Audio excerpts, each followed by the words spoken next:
On est arrivé à Yud Aleph. Yud Aleph à Moudbet. Maintenant, il y a des calculs à faire. Il y a des calculs à faire ce matin, il faut un petit peu tenir le coup. Il faut se concentrer un petit peu. Bayamim Ahem, que Shevet HaMelech. Alors, ça c'est écrit au début de la Megillah, pendant ces jours, quand le roi siégeait. Bayamim Ahem, que Shevet HaMelech, Uchtiv Batre, mais c'était écrit après, dans le même verset, je pense, Beshnat Shalosh le Malchou. C'est bizarre parce que quand on voit le début, Bayamim Ahem que Shevet HaMelech, c'est quoi quand le roi s'est assis? C'est-à-dire qu'on comprend que il est monté sur le trône. Quand il est monté sur le trône. Ouais. Après, dans le même souffle, ça nous dit Beshnat Shalosh le Malchou, la troisième année de son règne. Alors, qu'est-ce qui se passe? Apparemment, ça contredit. Amar Rava Mai Keshevet. Qu'est-ce que ça veut dire Keshevet? Ça ne veut pas dire quand il s'est assis, quand il est monté sur le trône, dans le sens de la Shevet. Non. L'Achash Nityashva Da'ato. C'est après que son esprit a été reposé. Yishuvadat. Après qu'il a été apaisé. Donc son esprit a été apaisé. Donc, apparemment, c'était pendant la troisième année de son règne qu'il a eu un apaisement, une tranquillité d'esprit. Ça, c'est l'idée du verset que s'écrit que Shevet HaMelech. Ok? Amar Belshazzar Chashav Ta'a. Ça veut dire quoi? Lui, Achashverosh, il a dit que le roi qui m'a précédé, c'était le roi Belshazzar. Il a fait un compte, Chishev Veta'a. Et il s'est trompé dans le compte. Maintenant, de quel compte est-ce qu'on parle? On compte le compte des 70 ans, parce qu'il y a eu une prophétie qu'Akadosh Baruch Hu va délivrer à Israël 70 ans après l'exil. Ok? Donc, il y a Achashverosh dit que mon précédent, qui est Belshazzar, a fait un compte, il s'est trompé. Mais moi, par contre, moi je fais un compte, je ne me trompe pas. Bokotov, on est à la page Yud Aleph et Amud Bet, à peu près une vingtaine de lignes d'en haut de la page. Il y a 2 points. Très vite, tu entends, c'est écrit que Shevet HaMelech, on aurait pu penser qu'il va s'asseoir sur le trône. Après, il y a un verset qui dit c'est la troisième année de son règne. Donc, ça veut dire que quand c'est écrit que Shevet HaMelech, ce n'est pas quand il s'est assis, plutôt ça veut dire que quand il s'est Itiachev Da'ato, quand il a eu un apaisement. Alors, l'apaisement qu'il a reçu, qu'il a éprouvé, c'est vis-à-vis du compte. Alors, on va voir. Ana Chashiv, moi je vais faire le compte, Velotaïn, et je ne vais pas me tromper. Maïhi, Dirtiv, qui les Fimelot le Babel, Shivim Shana, Efkodetrem. Alors, ça, c'est un verset qui vient de, je pense, Yirmiyahu, je vais juste voir. De Yirmiyahu. Là, dans Yirmiyahu, c'est écrit que quand Kimlot le Babel, quand on va compter selon Babel, 70 ans, Shivim Shana, Efkod Etrem, je vais vous apparemment délivrer. Urtiv, il y a un autre verset qui apparaît où? Qui apparaît dans Daniel et qui dit Limlot le Charavot Yerushalayim Shivim Shana. Après la destruction d'Yerushalayim, 70 ans plus tard, il va y avoir une délivrance. Alors, comment on fait le compte? Chashov Arba'in Vechamesh de Nebuchadnezzar. On compte. Pourquoi Nebuchadnezzar? Parce que Nebuchadnezzar, c'était le premier roi de Babel. Okay? Le premier roi de Babel, c'est Nebuchadnezzar. Alors, on va compter les 45 ans de son règne. Ve'esrim ve'tlat de Evil Merodach. Et 23 ans du règne après Nebuchadnezzar, d'un roi qui s'appelait Evil Merodach. Donc, ça fait déjà 68. Vetarte d'idée. Et 2 ans d'idée de son règne à lui. C'est qui son règne à lui? Du roi Belshazzar. Là, on arrive à 70. Ha-Shivim. Alors, qu'est-ce qui s'est passé quand il a fait le compte, encore une fois? Comme il y a un verset qui dit que à partir de 70 ans, à partir de Babel, on lui a compris, vous savez quoi, Babel? C'est au début du règne de Babel. Donc, c'est quoi au début du règne de Babel? Au début de l'ascension au pouvoir du règne de Nebuchadnezzar. Donc, il compte la durée de Nebuchadnezzar, de son règne, 45 ans. Après 23 ans de Evil-Merodach qu'il a suivi. Après 2 ans de son règne à lui de Belshazzar. Et après, qu'est-ce qui s'est passé? À Pik Mané de Veimakdasha, il a fait sortir les manées. Manées, c'est les ustensiles du Beit HaMikdash qui étaient chez lui. Parce que quand Nebuchadnezzar a détruit le temple, il a pris aussi les ustensiles. Veishtamash behu. Et il a commencé à les utiliser. Il les a profanés. Il les a profanés. Ok? On peut les casualiser. Maintenant, de nouveau, si c'est... Pardon. Non, après une voie dans le ciel. Du moment qu'ils sont profanés, on ne peut pas de nouveau les casualiser de nouveau? Oui, on peut les... On peut. C'est ce que, entre autres, ce que on vient de fêter la semaine dernière avec les Maccabim. Il y avait le temple a été profané. Ils ont réconsacré. Voilà, donc là on peut les casualiser. Mais Nebuchadnezzar, Minala. Maintenant, c'est une parenthèse. La Gemara demande d'où est-ce qu'on sait que Nebuchadnezzar a régné 45 ans. Nebuchadnezzar Minalan de Arba'in Bechamesh Shanin Malach.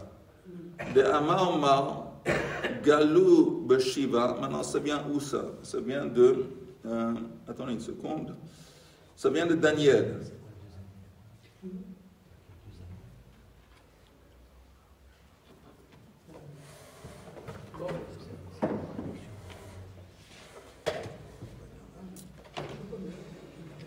Je ne sais pas, je ne vois pas ça dans Daniel, mais de toute façon, quelqu'un a dit, c'est pas un verset. Galou Beshiva, Galou Bishmona. Galou Bishmona Esrei, Galou Betcha Esrei. Donc ici, dans cet enseignement, on voit que quand on parle de Galout, il y a eu 4. Il y a une Galou à la 7e année, un à la 8e année, un 18 ans et l'autre 19 ans. Alors la Gemara explique. Galou Beshiva, le Kibush Yehoyakim. Beshiva quoi? 7e année? 7e année du règne du roi Yehoyakim. En Israël, il y avait un roi à cette époque, Yehoyakim. Dans la 7e année du règne de Yehoyakim, il y a eu ils ont été soumis à Nebuchadnezzar. Ok? Galou Bishmona, Yehoyakim. Ok? Galou Beshiva le Kibush Yehoyakim. Galut Yehoyachin Shehi Shmona le Nebuchadnezzar. Donc en fin de compte, on parle de quoi?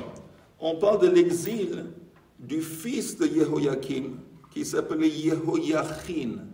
C'est confondu un peu, Yehoyachin, c'est lui qui a été jeté en exil avec beaucoup de chachamim et beaucoup de gens. Et c'était la 7e année du règne du roi Yehoyakim et la 8e année du règne de Nebuchadnezzar. Parce que Nebuchadnezzar, il est devenu roi et dans sa 2e année, il a conquis Israël.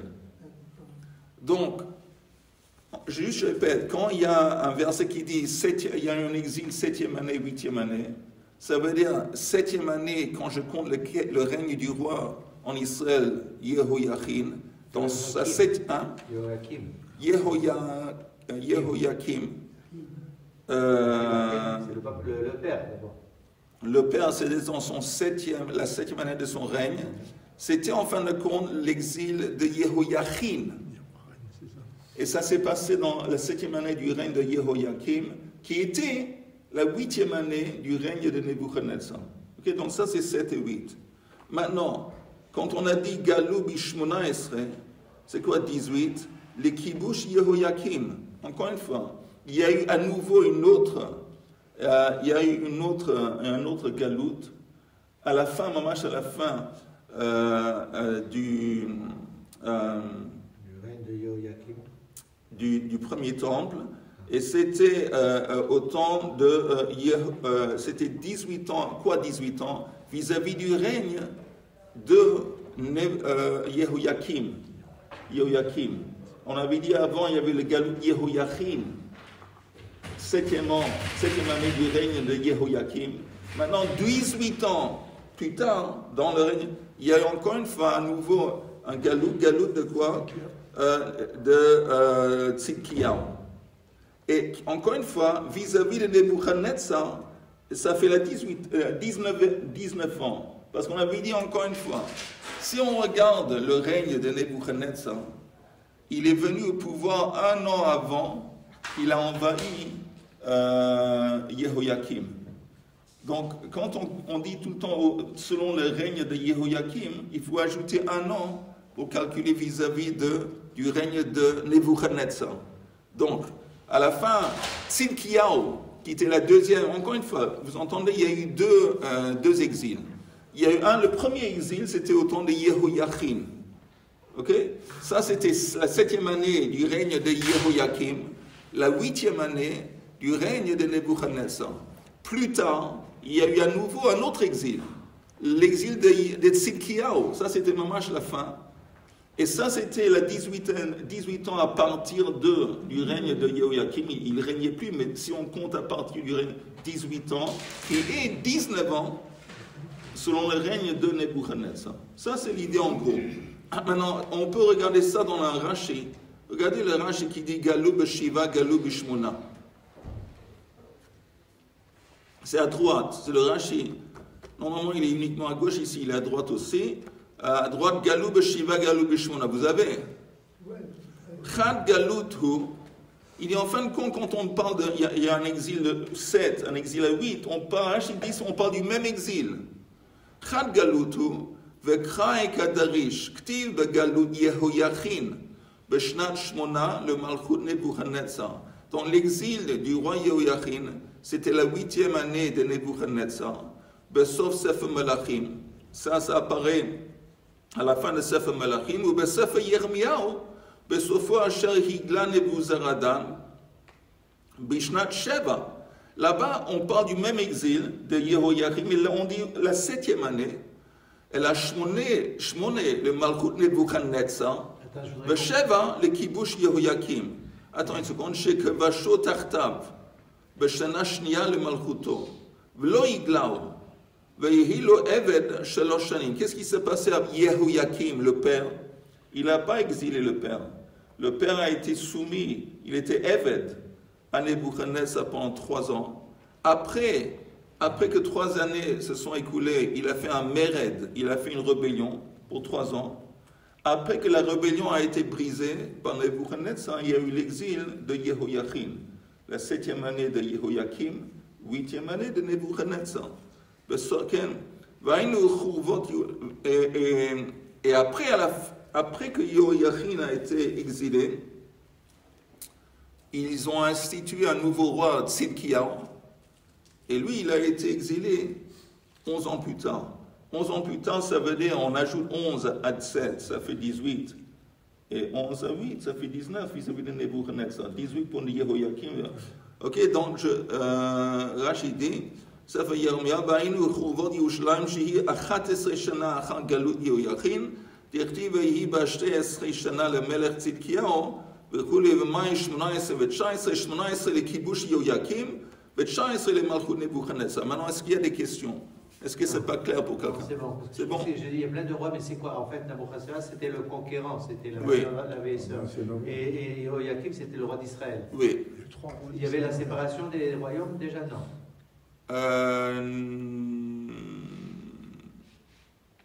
Séparation des royaumes sous ces de Yehuda et le royaume d'Israël. Sancheriv, oui. Sancheriv, c'était avant? Sancheriv, non. Sancheriv, c'est plus tard. Alors c'est sous Sancheriv, c'était le... Plus tard. Ici, on parle de la destruction du premier temple Et ça, c'était, encore une fois, il y a eu deux exils. L'exil du roi Yehoyachin avec tous les sages, les chachamim. Et plus tard, 11 ans plus tard, c'était la destruction finale, c'est l'exil de Tzidkiyahu. Ok? S'il y avait deux royaumes, c'était qui le deuxième roi? C'était encore une fois, c'était le fils de Yehoyakim, qui était Yehoyachin. Après Yehoyachin, il y avait Tzidkiyahu. On parle parce qu'il y avait deux, il y avait Israël et Yehuda. Je ne sais pas. J'avoue, je dois vérifier. Non, ça va, c'est une bonne question, je dois vérifier. Ok, ça c'est le conte. Ok, tout le monde a compris le conte? Oui. Ok, on ouvre la bouteille de champagne? Oui. On retourne à la Gemara. Arabe, je crois que l'exil des Atzerat Shvatim, ça s'est passé avant la destruction du premier temple. Avant la destruction du premier temple. C'était tout T'as raison. Comment ça a pu se passer avant la destruction? Pardon? Comment ça a pu se passer avant la destruction du premier temple? Pourquoi pas? L'exil? Les tribus, ils étaient... Parce qu'il y a eu, comment il s'appelle? Sancheriv qui est venu. Et c'est Sancheriv qui a mis en exil les 10 tribus. Mais il n'est pas arrivé à Jérusalem. Il n'est pas arrivé à Yerushalayim, mais il est arrivé à Yerushalayim. Le roi Chizkiyahu était le roi à Yerushalayim. Il y a eu ce miracle qui s'est passé. L'épidémie avant. Que la nuit avant, tout le monde est mort dans la machane de Sancheriv. Okay. Il est arrivé à exiler quand même des 10. On retourne à la Gemara. Ah, c'est à l'époque qu'il y a eu les 10 tribus qui sont parties? Oui. À cette époque-là? Non. C'était avant. Avant quoi? Avant le siège de Yerushalayim. Juste avant le siège. Il a d'abord exilé les 10 tribus. Après, plus tard, il a fait le siège sur Yerushalayim. Donc Yehuda. Yehuda. Ok. Alors, on retourne à la Gemara. Tu essaies de m'accrocher, je sens. Non, j'essaie de mieux comprendre. C'est pas évident au début de la semaine. Ok. On retourne à la Gemara. Damar Mar. Vous voyez? Damar Mar. Vous voyez? Shana Rishona. Vous voyez ou pas? Damar Mar. Shana Rishona Kibesh Ninve. La première année du règne de Nebuchadnezzar, qu'est-ce qu'il a fait? Il a envahi, il a conquis Ninvé. Ninvé, c'était la capitale de Ashur, l'empire de Ashur. Et après qu'il a conquis Ninvé, il y a eu l'empire de Babel. Shnia, deuxième année du règne de Nebuchadnezzar, Kibesh Yehoyakim. Urti vayehi beshloshim besheva shana, le galoud Yehoyachin, Melech Yehuda. ב-12 חודש, ב-25 לחודש, נשא אבין מרודח מלך בבל, בשנת מלכותו את ראש יהויכין מלך יהודה. ויוצא אותו מבית הכלא, צמני ותלתין ושבע. Pardon. Et c'est écrit après qu'en parlant du roi Evin Merodach, qui suivit après, c'est écrit qu'il a fait sortir de la prison à Babel. Yehoyachin était déjà exilé, il était maintenant en Babel. Alors pendant le règne de Evin Merodach, il a fait sortir le roi chose. Et c'est écrit, c'était quelle année? C'est écrit dans le verset. C'était le 37e... Beshnat Malchut... pardon. 12 חודש ב-25 לחודש בשנת מלכותו את ראש בית. Où est-ce que c'est écrit quelle année? Ah, ב-37, pardon. La 37e année après l'exil de Yehoyachin. Donc il a été, pendant toutes ces années, il était en Babel, en prison. Ah, ça fait 45. Alors oui, ça fait 45. Parce que comme on arrive à 45, on ajoute 7. 8. 7 et 7. On ajoute 37 et 8. 7. Non, 8. 8 à 37. Et on arrive à 45. Tzmanei vetlatin vesheva. Alors on a Veyotse oto mi beit hakele. Tzmanei vetlatin. Donc on a 38. Pardon, plus 7, la Gemara fait le compte, plus 7, Re-Arba'in v'chamesh de Nebuchadnezzar. On arrive à 45 années vis-à-vis du règne de Nebuchadnezzar. Qui est-ce qui est resté 37 ans en prison? Yoachim? Oui. Ve'esrin v'tlat de Evil Merodach. À ça, on ajoute 23 ans au règne de Nebuchadnezzar. C'était le règne de Evil Merodach. Et le règne de Evil Merodach, comment on sait qu'il a régné 23 ans? La Gemara dit Gemara. Gemara, c'est une tradition orale. On n'a pas, c'est pas comme le règne de Nebuchadnezzar qu'on a calculé à travers des versets. Evil Merodach, c'est une tradition, 23 ans. Vetar Taïdidé et 2 ans de Belshazzar. Ensemble, quand on fait le compte, on ajoute, on arrive à Shivim, 70 ans. Alors, Belshazzar, il s'est dit, alors maintenant, c'est sûr que c'est foutu. Le prophète a dit, après 70 ans, la 70e année, ils vont être délivrés. Ça ne se passe pas. Et donc, à pic mané de Bein Makdasha, il a fait sortir les ustensiles du temple qu'il avait dans son trésorier, dans les choses, et il les a profanés, il les a utilisés. Haïnu de que Amar l'a Daniel, et c'est à ça qu'a fait allusion Daniel quand il a dit Val Marei Shemaya Itrumamta, tu t'es rebellé contre Marei Shemaya, le maître dans le ciel, ou le Manaya di Beitae Hitayu Kadamar, et les ustensiles de sa maison ont été apportés. Urtiv Beibeleil, et la nuit même, quand il a fait sortir, Katil Belshazzar Malka Kastai. Il est mort. La nuit même, après qu'il a fait sortir, il est mort. C'est quoi en français Belshazzar? C'est ça me rappelle quelque chose, le Havdil. Ça me rappelle quelque chose. Je ne sais pas si vous avez vu YouTube. Il y avait un discours dans le Parlement, le Turc. Il y a un Turc qui était le responsable d'un parti politique très très anti-Israël. Il critiquait le gouvernement pour ne pas être suffisamment contre Israël. Il a fini son discours en disant que vous allez voir, Israël va goûter la colère divine. Il est mort. Une seconde, il ferme sur une seconde, il tombe mort. Il est mort. Il est mort. Et c'est vraiment un Kiddush Hashem incroyable. Un Kiddush Hashem incroyable. Parce que sa partie, plein de gens ont vu ça partout. Ils ont en Angleterre. Du coup, depuis Erdogan, il parle. Hein?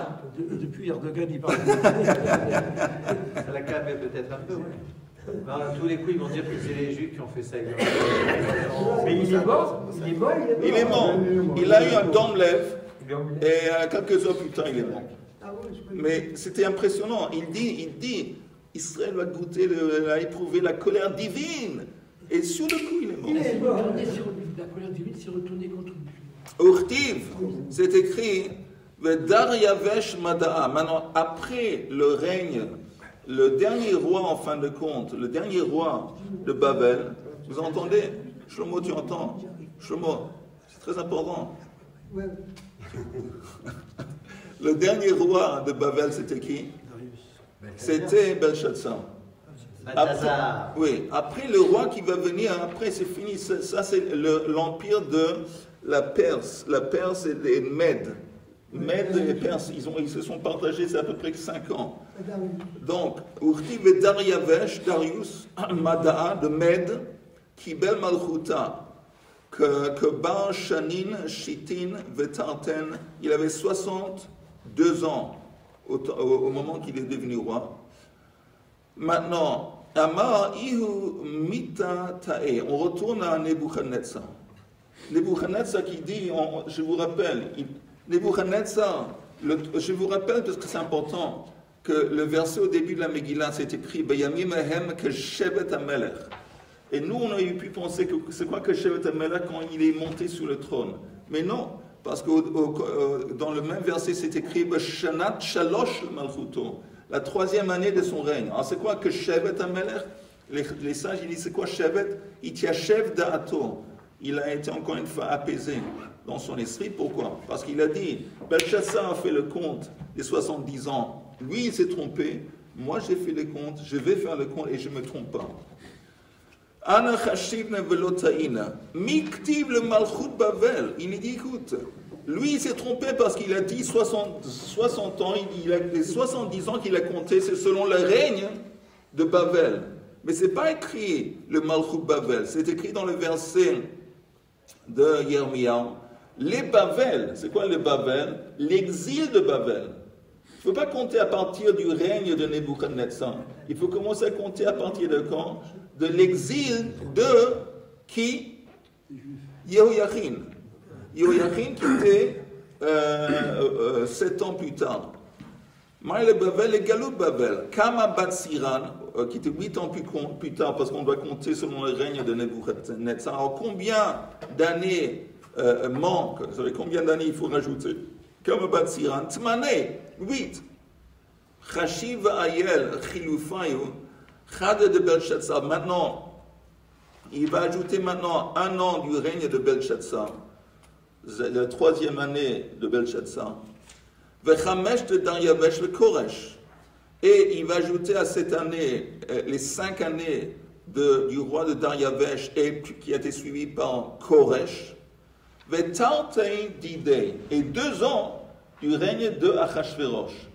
C'est pour ça que le verset en Megillah est la 3e année.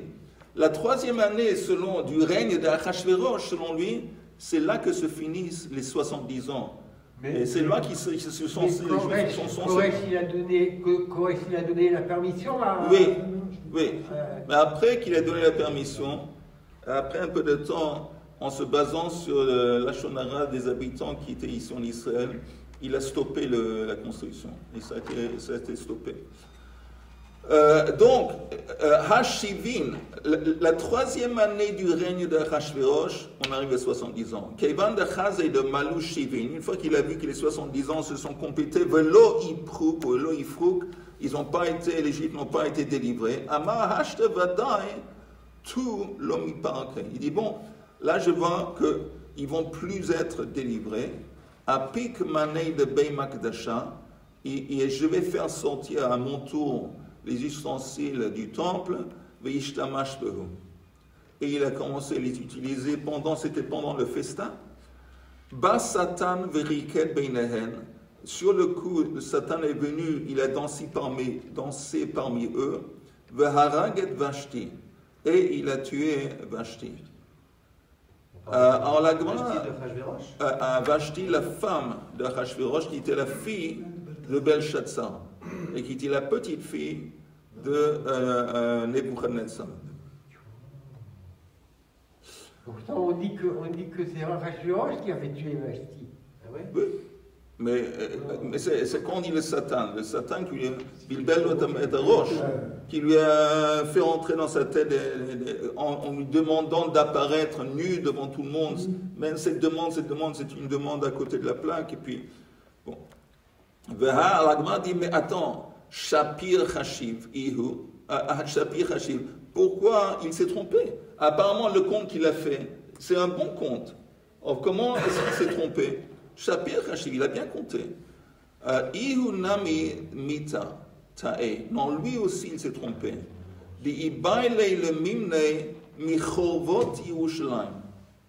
Parce qu'encore une fois, lui, il a compté à partir de l'exil de Babel, qui était là, à partir de l'exil de Yehoiachin. Non, il aurait dû compter à partir de l'exil final, qui était l'exil final qui s'est déroulé 11 ans plus tard, avec l'exil de Tzidkiyahu.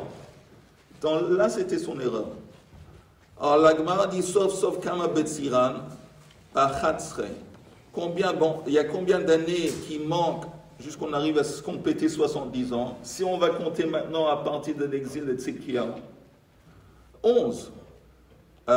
Ihu Kama Malach, alors le règne de Nebuchadnezzar, ça a duré 14 ans. Ba'arbeisar didei ibaile le mivnei Beit Makdasha. Donc en fin de compte, la 14e année de son règne, le temple aurait dû être reconstruit. Comment on arrive? Parce qu'il faut ajouter 11 au règne de Nebuchadnezzar. Quand est-ce que Nebuchadnezzar s'est trompé? Quand est-ce qu'il a décidé que les 70 ans ont été complétés? Dans la 3e année de son règne. 3e année. Mais on doit ajouter maintenant 11 ans. Donc 11 ans, c'est la dernière année de son règne, qui est 14e année. Mais ça ne s'est pas passé. Que la délivrance, la Géoula, n'a pas eu lieu la 14e année du règne de Nebuchadnezzar. La Gemara dit Alam aktiv ba'adein betilat avidat beit alaka di Yerushalayim. Pourquoi c'est écrit ba'adein betilat avidat beit alaka? Que pendant cette période de temps, la construction, vous entendez, avant Nebuchadnezzar, il y avait Korouch. Et c'est Korouch qui a donné l'autorisation aux Juifs de monter et de reconstruire leur temple. Et ils ont monté et au milieu, ça s'est arrêté. Et c'est à ça que fait allusion le verset. Ba'adain betilat avidat beit elaka di Yerushalayim. Ma'arav shanim mekuteot havu. Il y a, en fin de compte, dans le compte qu'on a fait, il y avait des... Comment on dit overlap, Yoel? Overlap. Overlap. Il y avait des années qui se sont chevauchées. Par exemple, on avait dit qu'il y avait 5 ans qui comprenaient Dariavesh, le Mède, et Korouch de Paras. Ensemble, c'est 5 ans. Mais en fin de compte, ce n'est pas 5 ans. Parce que c'est 4 ans. C'est 4 ans. Et donc, parce qu'on parle dans la même année, un, il a terminé son royaume, et l'autre, il a commencé.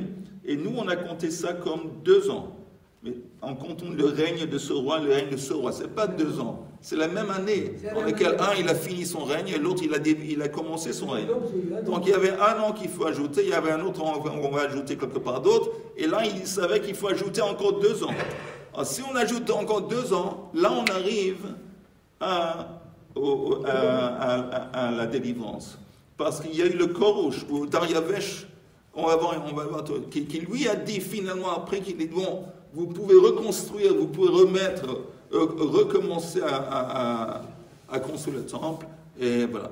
Alors, on va voir. Otshana Achet de Babel, Tanyana Mihachi, pardon, il y a une braille en haut de la page suivante. Tanyana Mihachi, Otshana Achet de Babel, Vama Dariavesh Vishlima.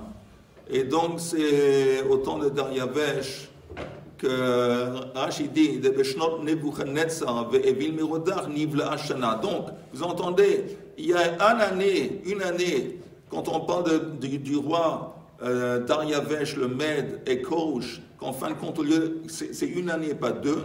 Et aussi, quand Nebuchadnezzar a été remplacé par Evil Merodach, et aussi, on a fait les mêmes choses. Comme ça s'est passé dans la même année, on a compté ça comme 2 ans, mais en fin de compte, ce n'est pas 2 ans, c'est une année. Ok, maintenant, vous entendez, on va arrêter ici tous ces calculs parce que ça m'a fatigué. Et je vais dire un petit mot sur la paracha. Un petit mot sur la paracha qui est important. Qu'est-ce qu'on voit quand Paro, après qu'il a raconté son rêve à tous ses conseillers, personne n'arrivait à lui expliquer son rêve. Alors, il convoque de la prison Yosef. Alors, c'est écrit dans le verset, vous entendez, c'est écrit « Vayishlach Paro vayikra et Yosef, vayiritzuhu min habor, vayigalach vayichelef simlota vayavo al Paro ». C'est écrit qu'il a été Yeritzu, on lui a fait partir en courant du bord.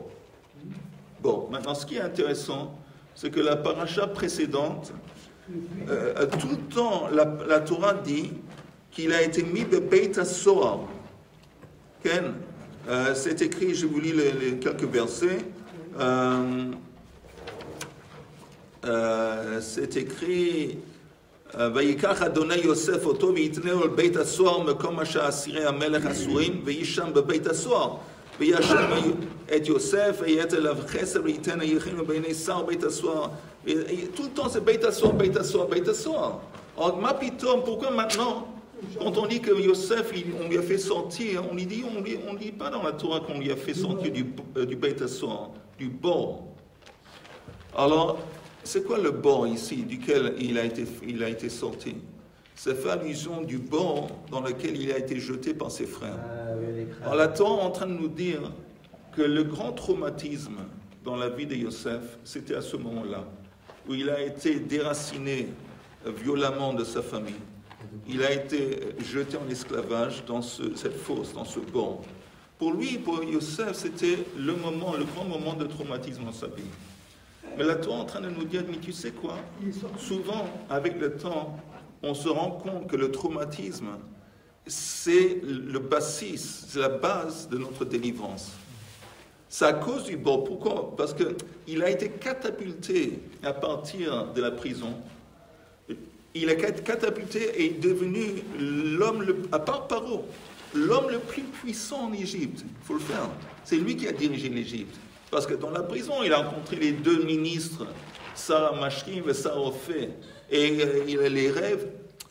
Oh, un miracle. Mais je veux dire, on voit que la Torah, pourquoi la Torah dit bon? Parce que nous dit en fin de compte, ok, c'était un traumatisme, mais c'est à travers le banc, c'est à cause de tout ce qu'il a passé, toute cette épreuve qui a duré tellement d'années de souffrance, mais en fin de compte, on voit que ça aboutit à quoi? La délivrance de Yosef, et la délivrance de Yosef, ça aboutit à la délivrance de sa famille, de l'Égypte.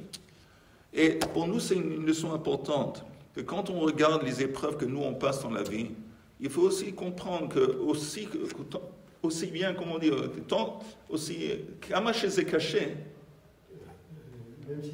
Même si c'est au moment même qu'on éprouve, qu'on reçoit des coups, c'est difficile à vivre. Néanmoins, il faut savoir qu'en fin de compte, c'est pour notre bien.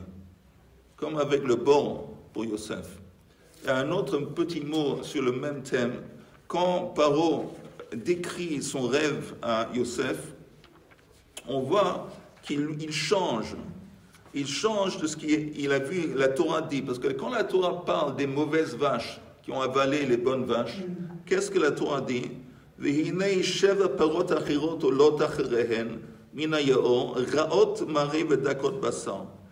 Maintenant, c'est tout ce que la Torah dit sur les mauvaises vaches. Ils sont ra'ot maré, ils sont moches, et dakot basar, ils sont maigres.